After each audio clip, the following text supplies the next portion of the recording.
بسم اللہ الرحمن الرحیم۔ السلام علیکم طالبات۔ کل ہم نے سبق دستک کا آغاز کیا تھا۔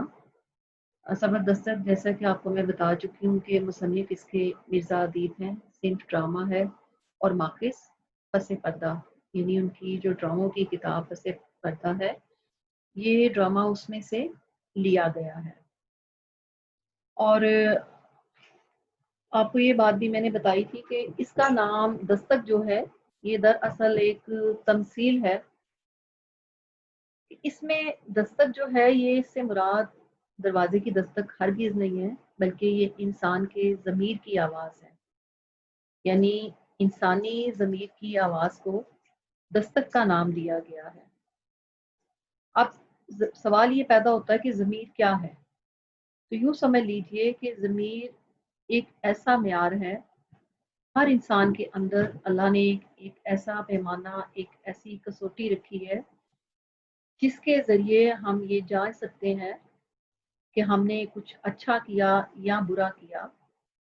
اگر ہم سے کوئی اچھائی ہوتی ہے تو اس کے نتیجے میں ایک اطمینانی قلب، ایک سکون، ایک راحت اور خوشی کسی کیفیت جو ہے وہ انسان پر چھا جاتی ہے، اور یہی اگر اس سے کوئی زیادتی یا کوئی ظلم یا کوئی برائی سرزد ہوتی ہے تو اس کے نتیجے میں کیا ہوتا ہے کہ اس کے اندر سے آواز آتی ہے جو اس کو ملامت کرتی ہے کہ اس نے ٹھیک نہیں کیا۔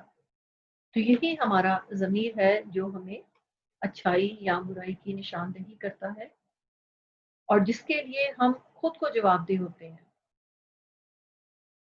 اس ڈرامے میں بھی کچھ ایسی ہی صورتحال ہے اور اس کا بنیادی مقصد بھی یہی ہے کہ انسانی ضمیر جو ہے وہ زندہ رہنا چاہیے، اس کی دستک کو سننا اور سمجھنا چاہیے تاکہ ہم مزید خرابیوں سے بچ پائیں۔ جیسا کہ ڈرامے کا آغاز ہم نے دیکھا تھا کہ ڈاکٹر زیدی کے کمرے کی منظر نگاری سے کیا گیا ہے۔ ڈرامہ 3 کرداروں پر مشتمل ہے: ڈاکٹر زیدی، بیگم زیدی اور ڈاکٹر برہان۔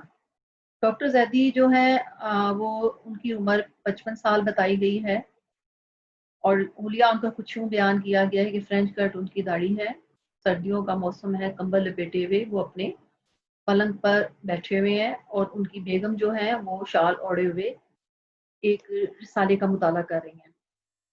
اب مسئلہ یہ ہے کہ ڈاکٹر صاحب کو جو ہے یہ ایک وہمے کا شکار ہو گئے ہیں، انہیں بار بار یوں محسوس ہوتا ہے کہ جیسے دروازے پر کوئی دستک دے رہا ہے، اور اسی وجہ سے وہ اپنی بیگم کو بار بار دروازے پر جا کر دیکھنے کو کہتے ہیں، جبکہ حقیقت یہ ہے جو کہ بالکل اس کے برعکس ہے کہ دروازے پر کوئی بھی نہیں ہے، لیکن ان کو جو ہے بار بار دروازے پر دستک کی آواز سنائی دیتی ہے۔ اسی لیے بیگم زیدی جو ہے اس مسئلے کو ان کا وہم قرار دیتی ہیں اور ڈاکٹر زیدی کو بار بار یہی محسوس ہوتا ہے کہ دروازے پر کوئی موجود ہے، جبکہ بیگم ان کو کہتی ہے کہ دروازے پر کوئی بھی موجود نہیں۔ یوں دونوں میں بحث و تکرار چلتی ہے، تاہم ڈاکٹر زیدی کے اصرار پر وہ دروازے پر جا کر پھر دیکھ کر آتی ہیں، مگر حسب معمول وہاں کوئی بھی نہ تھا۔ اسی بات پر بیگم خفا ہو کر کہتی ہیں کہ آپ پڑھے لکھے ہیں، ایک ڈاکٹر ہیں، اور ایک ڈاکٹر کو عام لوگوں سے یکسر مختلف ہونا چاہیے، کیونکہ اگر ڈاکٹر بھی وہم کا شکار ہو جائے تو پھر اس کے علم کا کوئی فائدہ نہیں۔ اس لیے ڈاکٹر کو حقیقت پسند ہونا چاہیے، وہم کی دنیا میں نہیں رہنا چاہیے۔ یہاں تک ہم نے کل پڑھا تھا۔ اس کے بعد وہ ان سے کہتی ہیں کہ ڈاکٹر برہان جو کہ ان کے معالج ہیں، ڈاکٹر زیدی کا علاج کر رہے ہیں، کہ وہ جب آئیں گے تو میں آپ کی شکایت ان سے کروں گی اور اس بیماری کا ذکر جو ہے ان سے کروں گی۔ چنانچہ یہ ہوتا ہے کہ شام کے وقت جب وہ بارش ہو رہی ہے اور ڈاکٹر برہان اپنی برساتی پہنے ہوئے وہاں تشریف لاتے ہیں، تو پھر ڈاکٹر صاحب کو چیک کرتے ہیں اور بیگم پھر ان کو روک لیتی ہیں اور ان سے آگے کیا ان کی بات چیت ہوتی ہے یہ اب ہم آج پڑھیں گے۔ بیگم دوسرے کمرے سے: ڈاکٹر صاحب، برہان جی۔ بیگم: ذرا ٹھہریے برہان، مجھے جلدی ہے ذرا۔ بیگم: بس 1-2 منٹ، چائے لا رہی ہوں۔ बुरहान, ओहो आपने क्यों तकलीफ की? बेगम आती हैं। बेगम, आप भी तो सर्दी में आए हैं, बरसाती उतार दीजिए। बरसाती मैंने आपको कल भी बताया था कि जिसको हम अंग्रेजी में रेन कोट कहते हैं, बड़ा सा कोट होता है जो बारिश से बचने के लिए पहना जाता है। बुरहान बरसाती उतार कर कुर्सी के बाजू पर फैला देते हैं। बेगम चली जाती हैं। जल्दी बैठ जाइए। बुरहान कुर्सी पर बैठ जाते हैं। बुरहान, और तो कोई तकलीफ नहीं? बेगम ट्रे में चाय की 3 प्यालियां लेकर आती हैं। बेगम, मैं बताती हूँ डॉक्टर साहब। ट्रे बुरहान की तरफ बढ़ाती हैं। वो एक प्याली उठा लेते हैं। बेगम दूसरी प्याली शौहर को और तीसरी प्याली अपने दाएं हाथ में लेकर खाली ट्रे झुककर मेज के साथ लगा देती हैं। बुरहान घूंट लेकर, आप क्या बता रही थी? बेगम, डॉक्टर साहब ये बात बताते हुए मुझे कुछ अजीब सा एहसास होता है। शायद आप इस पर यकीन ना करेंगे, मगर शौहर की तरफ देखती हैं जो निगाहें झुकाए चाय पीने में मसरूफ है। बुरहान, फरमाइए तो। बेगम, इन्हें एक वहम सा हो गया है। बुरहान, वहम? बेगम मुस्कुराकर, आप कहेंगे डॉक्टर, और वहम ये क्या बात हुई? बुरहान, जी मैं नहीं कहूँगा। मैं जानता हूँ कि इंसानी फितरत बड़ी पुरअसरार होती है, और डॉक्टर भी तो एक इंसान ही होता है। बेगम एक बार फिर शौहर को देखती हैं। वो बदस्तूर चाय पीने में मसरूफ है। बेगम, चाय पीजिए ना। बुरहान, बेहतर। बुरहान प्याली होठों से लगा लेते हैं। बेगम भी चाय पीती हैं। बेगम, पता नहीं क्या बात है, बैठे बैठे ख्याल करने लगते हैं कि दरवाजे पर दस्तक हो रही है, हालांकि दरवाजे पर कोई भी नहीं होता। बुरहान, हो सकता है किसी ने दरवाजे पर दस्तक दी हो और आपने ना सुनी हो। बेगम, दस्तक होती ही नहीं, मैं कैसे मान लूं? बुरहान, यानी दस्तक नहीं होती और डॉक्टर साहब महसूस करते हैं कि दस्तक हो रही है? बेगम, जी हाँ। बुरहान चाय के 2 घूंट लेकर जैदी की तरफ देखते हैं। जैदी ने प्याली खाली कर दी है। बेगम हाथ बढ़ाकर प्याली ले लेती हैं और मेज पर रख देती है। जैदी ने अपना सर दीवार से लगा दिया है और आंखें बंद किए लेटे हैं। बुरहान, नींद आ रही है डॉक्टर साहब? जैदी आंखें खोले बगैर, जी नहीं। बेगम, आज उन्हें बार बार ये ख्याल आता है। मैंने कहा मैं भी बाहर तेज मैंने कहा मैंने कहा भी कि बाहर तेज हवा चल रही है, इसकी वजह से ये शोर हो रहा है, मगर मानते ही नहीं। 2 मरतबा मुझे दरवाजे पर भेजा है जैदी, और वहां कोई नहीं था। बेगम, कोई भी नहीं? जैदी, अच्छा। बेगम, आप इनसे पूछिए। जैदी आंखें खोल देते हैं। जैदी, बुरहान बेटा। बुरहान, कहिए। जैदी, ये 18-20 बरस पहले का वाकया है। उस जमाने में मेरी प्रैक्टिस खूब चलती थी। सर खुजाने की भी फुर्सत नहीं मिलती थी। डिस्पेंसरी और घर पर मरीजों का तांता बंधा रहता था। एक रात मैं देर से घर पहुंचा और पहुंचते ही बिस्तर पर गिर पड़ा। बुरी तरह थक चुका था।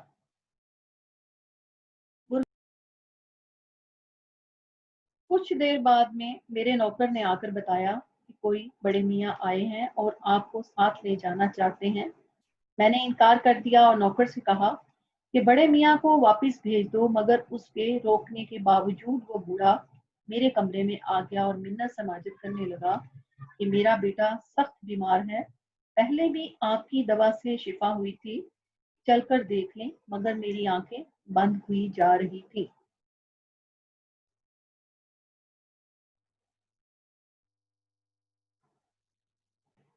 जैदी 2-3 लम्हों के लिए खामोश रहते हैं, फिर कहने लगते हैं, गर्म बिस्तर छोड़ना मुश्किल महसूस हो रहा था। मैंने सख्ती से इनकार कर दिया। वो बोलता रहा, और जब नौकर ने उसे जबरदस्ती निकाल दिया तो दरवाजे पर दस्तक देने लगा। ना जाने कब तक दस्तक देता रहा। मैं सो गया। सैदी फिर खामोश हो जाते हैं। बेगम की निगाहें अपने शौहर पर जमी हैं और बुरहान मेज से दवाई की एक शीशी उठाकर उसे देख रहे हैं। सुबह उठा तो तबीयत पर बड़ा बोझ था। अफसोस कर रहा था कि मैंने बूढ़े को क्यों मायूस किया। अच्छा, अभी यहाँ तक थोड़ी सी वजाहत इसकी कर लेते हैं, बकिया हिस्सा फिर मैं बाकी आपको बताती हूँ। कि हमने इब्तदा में पढ़ा था कि जैसे सर्दी का मौसम है और वो कंबल लपेटे बैठे हुए हैं और बार बार अपनी बेगम को जो है वो दरवाजे पर ये कहकर भेजती हैं कि दस्तक हो रही है, कोई बाहर मौजूद है, दरवाजा खोलो। जबकि ना तो कोई दस्तक हो रही होती है और ना ही वहां दरवाजे पर कोई मौजूद होता है। बहरहाल खामन के इसरार करने पर वो उनकी तसल्ली के लिए बार बार जाके दरवाजे पर देख आती हैं, लेकिन वहां पर ना कोई था, इसलिए ना ही कोई वहां पे होता है। अब जो डॉक्टर बुरहान इनका इलाज कर रहे हैं, वो जब रात को तशरीफ लाते हैं तो बेगम जैदी जो है वो उनके साथ सारा मामला जो है उनके आगे सूरत हाल पेश करती हैं, उनको बताती हैं कि इनको वहम की बीमारी लाहक हो गई है, जिसकी वजह से इनको बार बार यूँ महसूस होता है कि दरवाजे पर दस्तक हो रही है, कोई दरवाजे पर मौजूद है। लेकिन हकीकत ये है कि ना तो दरवाजे पर कोई दस्तक होती है और ना ही वहाँ पर कोई मौजूद होता है, लेकिन वो बार बार अपनी बेगम को जो है जिद करके भेज देते हैं और नतीजा क्या होता है कि वहाँ कोई भी नहीं होता। ये सारी बात सुनने के बाद जो डॉक्टर बुरहान है वो उनको कहते हैं कि डॉक्टर भी तो एक इंसान होता है और इंसानी फितरत जो है वो बड़ी पुरअसरार है, इन्हीं राजों से भरी हुई है और बड़ी अजीबो गरीब है। इसका कुछ यानी जरूरी नहीं कि अगर कोई शख्स डॉक्टर है तो उसके ख्याल में कोई वहम या सोच नहीं आ सकती, इसका डॉक्टरी से कोई ताल्लुक नहीं है। लिहाजा वो इसके बाद हम देखते हैं कि डॉक्टर जैदी जो है वो उनके साथ अपने माजी का जो किस्सा जो बोझ बनकर उनके ज़मीर पर बैठा हुआ है और दस्तक की सूरत में जो है उनको हर वक्त शक में मुब्तला रखता है कि दरवाजे पर कोई मौजूद है, वो उस वाक़े का जिक्र करते हैं कि जिसमें वो उन्हें बताते हैं कि बहुत ज़्यादा जिन दिनों में उनकी डॉक्टरी चलती थी और वो बहुत ज़्यादा मसरूफ़ होते थे और घर आकर एक दिन बहुत थके हुए आए थे, बारिश का मौसम भी था और उनको नींद भी बहुत ज़्यादा आ रही थी और वो सोना चाहते थे। उनके दरवाजे पर बड़े मियाँ तशरीफ़ लाते हैं जो कि ये चाहते हैं कि डॉक्टर साहब उनके साथ जाके उनके बेटे को देख लें, क्योंकि पहले भी इनकी दवा से उनके बेटे को आराम आया था। मगर थकावट, सुस्ती और तसाहुल की वजह से डॉक्टर साहब जो हैं वो जाने से मना करवा देते हैं अपने मुलाजिम से और यूँ वो बड़े मियाँ रात भर वहाँ बैठे दरवाजे पर दस्तक देते रहते हैं। अब होता ये है कि जब अगली सुबह वो बेदार होते हैं तो उनके ज़मीर पर बहुत ज़्यादा उसका बोझ होता है और इस चीज़ पर वो बड़े अफसुर्दा और रंजीदा दिखाई देते हैं कि रात को उन्होंने अपनी सुस्ती, अपने आराम की वजह से जो है वो बड़े मियाँ को जाने से इनकार कर दिया था, मगर उन्हें ऐसा नहीं करना चाहिए था, क्योंकि डॉक्टरी का पेशा जो है ये बड़ा मुकद्दस पेशा है और जिसका नस्व लैन क्या है, दुखी इंसानियत की खिदमत करना और लोगों की जानें बचाना। तो अगर एक डॉक्टर अपने मरीजों की परवाह नहीं करेगा, उनकी जिंदगियों का एहसास नहीं करेगा, तो इसका मतलब है कि वो अपने पेशे के साथ मुखलिस नहीं है, वो इंसाफ नहीं कर रहा। यही वजह है कि वो अपने आराम को अपनी फर्ज शनासी के ऊपर जो है वो तरजीह दे रहा है। देखिए ज़मीर जो है अगर वो इंसान के अंदर जिंदा है तो वो ज़रूर उसको कभी न कभी बेदार होके उस अजियत में मुब्तला कर देता है कि उसने किसी दूसरे के साथ अच्छा नहीं किया। अब यहाँ पे हमने देखा कि पूरी जब वो अपना वाकया सुना लेते हैं डॉक्टर बुरहान को और डॉक्टर बुरहान आगे क्या कहते हैं, इस उस वक्त आपका ज़मीर बेदार हो गया था। यानी ये जो एक जुमला है कि उस वक्त आपका ज़मीर बेदार हो गया था, क्या आपने कहा कि सुबह उठा तो तबीयत पर बड़ा बोझ था, अफसोस कर रहा था कि मैंने बूढ़े को क्यों मायूस किया। यानी कि इस चीज का उनके दिमाग पर बहुत बोझ है और वो इस बात पर अफसुर्दा भी है कि उन्हें उस बड़े मियाँ को जो है मायूस लौटा नहीं देना चाहिए था, बल्कि उनके साथ उनके बेटे को देखने जाना चाहिए था। ये उनकी ड्यूटी का एक हिस्सा है, ये उनके फर्ज का में शामिल है ये चीज। अब ये जो जुमला है कि उस वक्त आपका जमीर बेदार हो गया था, बस यही बात थी जैदी, बस यही बात थी। मैंने उस बूढ़े को ढूंढने की कोशिश भी की मगर कहीं पता न चला, ना जाने वो कौन था। बुरहान, वो बूढ़ा तो चला गया मगर अब कभी कभी आपका जमीर दरवाजे पर दस्तक देता रहता है। यानी कि वो ये कह रहे हैं कि बूढ़ा तो चला गया लेकिन जो दस्तक है वो दर हकीकत क्या है कि आपके जमीर की आवाज है जो दस्तक की सूरत में आपको बार बार सुनाई देती है। बुरहान बोतल मेज पर रख देता है یہ دوا آج ختم ہو جانی چاہیے۔ زیدی خاموش رہتے ہیں، برہان برساتی اٹھا کر پہن لیتے ہیں اور بیگ اٹھا کر زیدی کی طرف دیکھتے ہیں۔ ڈاکٹر صاحب، زیدی کہو بیٹا۔ برہان، اس واقعے میں ایک بات کا اضافہ کر لیجئے، میں انہی بڑے میاں کا پوتا ہوں جس کا بیٹا اس رات ایڑیاں رگڑ رگڑ کر مر رہا تھا۔ زیدی تم؟ بیگم، برہان بیٹا۔ برہان، اچھا خدا حافظ۔ ڈاکٹر صاحب اطمینان کے ساتھ سو جائیے، اب دروازے پر دستک نہیں ہونی چاہیے، آرام کیجیے، شب بخیر، کل حاضر ہوں گا۔ برہان دروازے کی طرف بڑھتا ہے اور جلدی سے پردے کے پیچھے غائب ہو جاتا ہے۔ زیدی اور بیوی خاموشی سے دیکھتے رہتے ہیں۔ برہان کے پردے کے پیچھے جاتے ہی پردہ گرتا ہے اور اب یہ دیکھیے کہ کوسین میں آپ کو پس پردہ لکھا دکھائی دے رہا ہے، جو کہ ڈاکٹر زیدی کی ان کی کیا مرزا ادیب کی جو ڈراموں کی کتاب ہے اس کا نام ہے، جو کہ اس کا ماخذ ہے جہاں سے یہ ڈرامہ اخذ کیا گیا ہے، لیا گیا ہے۔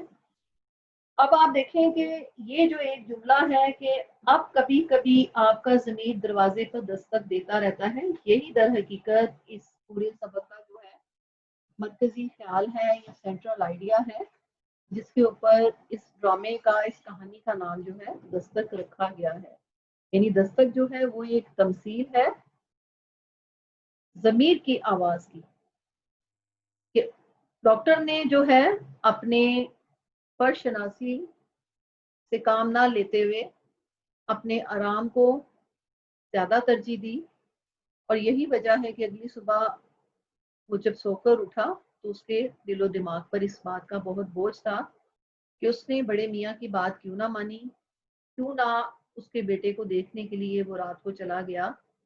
اور یہی جو ضمیر ہے دستک کی صورت میں اس کو آواز بن کر جو ہے اس کو احساس دلاتا رہتا ہے اس بات کا کہ اس نے غلط کیا تھا۔ تو ہے حقیقت میں کیا ہے، اصل بات یہ ہے کہ انسان اپنے آرام کا خیال رکھ کر جو ہے کبھی کسی دکھی شخص کی مدد نہیں کر سکتا۔ اس وقت تو وہ اپنے ضمیر کو مطمئن کر لیتا ہے، لیکن ہوتا کیا ہے کہ وقت گزرنے کے ساتھ ساتھ ضمیر زیادہ شدت کے ساتھ اس کو کچوکے لگاتا رہتا ہے، اس کو احساس دلاتا رہتا ہے، اس کو جھنجھوڑتا رہتا ہے کہ تم نے غلط کیا تھا۔ اور یہاں بھی ہم اس کہانی میں ایسا ہی کچھ دیکھتے ہیں کہ ایک ڈاکٹر کو یہی بتانے کی کوشش کی گئی ہے کہ ایک ڈاکٹر کو جو ہے بہت ذمہ دار، فرشناس اور اپنے پیشے کے ساتھ مخلص ہونا چاہیے۔ اس کو اپنے آرام اور تن آسانی کی بجائے اپنے مریضوں کی زندگی اور ان کی جان بچانے کی فکر زیادہ ہونی چاہیے۔ اور جو ڈاکٹر برہان ہیں آگے سے وہ کون نکلتے ہیں، انہی بڑے میاں کے پوتے ہیں، یعنی کہ ڈاکٹر برہان کے والد کے لیے جو ہے وہ ان کے علاج کے لیے وہ بڑے میاں کا جو بیٹا ہے وہ کون ہے، ڈاکٹر برہان کے والد، جن کے علاج کے لیے وہ آئے تھے بڑے میاں، اور ڈاکٹر زیدی نے جانے سے، ان کو دیکھنے سے انکار کر دیا تھا۔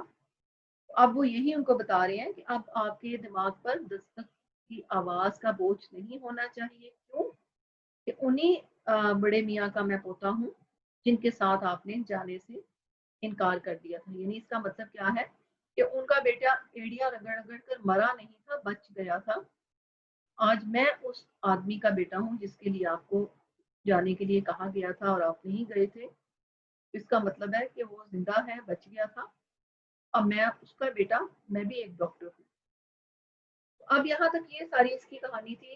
یہ اس میں آج میں نے آپ کو پورا خلاصہ بھی دوبارہ سے سبق کا بتا دیا ہے، تو خلاصے کے ضمن میں آپ کو یہی بار بار کہوں گی کہ رٹا بالکل نہیں لگاتے، آپ پوائنٹس بنا لیا کریں اور ان کو اپنے الفاظ میں بیان کرنے کی کوشش کیا کریں، اس لیے کہ جہاں رٹے کا نقصان یہ ہوتا ہے کہ جہاں بھی آپ کو کوئی ایک بھی لفظ بھولا وہاں آپ کا پورا سارا فلو اور سیکوینس جو ہے وہ بکھر جاتا ہے، آپ وہیں پہ سٹاپ ہو جاتے ہیں، آگے نہیں بڑھ سکتے۔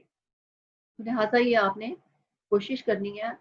ہاں، یہ چیز جو آپ نے ذہن میں رکھنی ہے خلاصہ لکھتے ہوئے کہ خلاصہ چاہے نظم کا ہے چاہے سبق کا ہے، दोनों सूरतों में आपने उसकी तरतीब को गड़बड़ नहीं करना, यानी जो उसका सीक्वेंस है, जिस तरतीब के साथ जो बात उस नज्म या उस नस्ली सबक के अंदर बयान की गई है, उसी तरतीब के साथ आपने भी उसको अपने लफ्जों में बयान करना है। ये नहीं आपने करना कि बात की बात को पहले और पहले की बात को बाद में बयान कर देना, ऐसा हरगिज नहीं करना।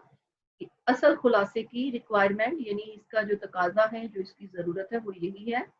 आप उसकी तरतीब को खराब किए बिना अपने लफ्जों में उसको बयान करते हैं। तो अब हम मश्क की जानिब बढ़ते हैं, सवालात पर एक नज़र दौड़ाते हैं।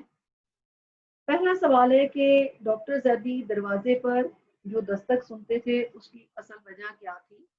तो ये अभी हमने सबक में पढ़ा है कि जिन दिनों में उनकी प्रैक्टिस बहुत ज़्यादा चलती थी, 18-20 साल पुराना वाकया जो वो बयान कर रहे हैं, बहुत ज़्यादा मसरूफ़ थे, थके हुए घर वापस आते हैं और नींद का भी गलबा उन पर होता है, जिसकी वजह से वो सोना चाहते हैं और एक बड़े मियाँ जो उनके दरवाजे पर आते हैं और वो उनको अपने साथ ले जाना चाहते हैं अपने बेटे के इलाज के सिलसिले में, लेकिन डॉक्टर साहब जो है वो जाने से मना कर देते हैं। और अगली सुबह जब वो बेदार होते हैं तो उनकी ज़मीर पर एक बोझ होता है जो उनको इस बात पर मलामत करता है कि वो बड़े मियाँ के साथ क्यों ना गए और उनके बेटे को क्यों ना जाकर देखा। ना जाने वो जिंदा होगा भी कि ना, और बड़े मियाँ भी कब तक उसके दरवाजे पर दस्तक देते रहे होंगे। ठीक है। अगला हम सवाल जो देखते हैं कि इस ड्रामे से आप कौन सा अखलाकी सबक अखज़ करते हैं। तो इस ड्रामे में अखलाकी सबक यही है